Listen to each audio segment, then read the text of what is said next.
C'est une embarcation qui ne paye pas de mine qui est venue accoster au port de Monaco la semaine dernière.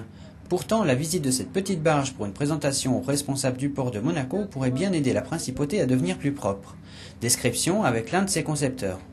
Elle consiste à récupérer les eaux noires et les eaux grises des bateaux. Les eaux noires étant les eaux de toilette, les eaux grises étant salle de bain et cuisine. Elle permet aussi de récupérer les eaux de cale, donc les eaux de cale qui vont être chargées d'hydrocarbures et d'huile.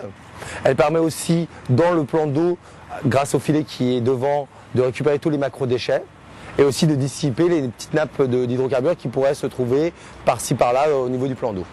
Parce qu'il faut savoir qu'il y a une petite particularité sur cette barge, c'est que nous traitons en interne les eaux noires et les eaux grises. Nous avons en fait une centrale de traitement à bord du bateau. On ne se contente pas que de les récupérer, nous les traitons aussi de façon pour les rejeter de façon écologique. Une présentation en collaboration avec Eau Énergie, la jeune start-up écolo de la Principauté spécialisée dans le traitement de l'eau par l'énergie renouvelable.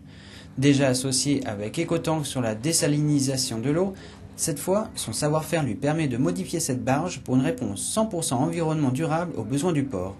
Énergie est encore dans le coup aujourd'hui parce que cette barge va procéder à un traitement de ces eaux grises et noires, mais par énergie renouvelable.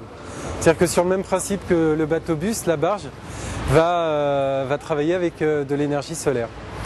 Et c'est Énergie qui propose ce service-là au port de Monaco, comme je disais en premier, pour après l'étendre entre Menton et Antibes. Pour la société d'exploitation des ports de Monaco, qui a entamé une démarche port propre en liaison avec la Fédération française des ports de plaisance, l'idée est des plus intéressantes, d'autant que les installations actuellement en place sont insuffisantes. Une grande partie des infrastructures sont équipées avec des installations fixes pour les gros bateaux, mais nous avons une problématique qui est celle du pompage pour les petites unités.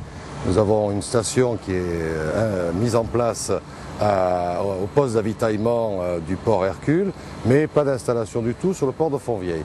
Donc nous sommes très intéressés par la présentation aujourd'hui de ce navire polyvalent, l'EcoTank.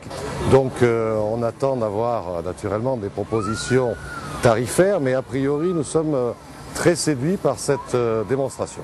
Un projet plutôt bien parti et qui devrait permettre au port de Monaco de s'inscrire totalement dans la dynamique écolo de la Principauté.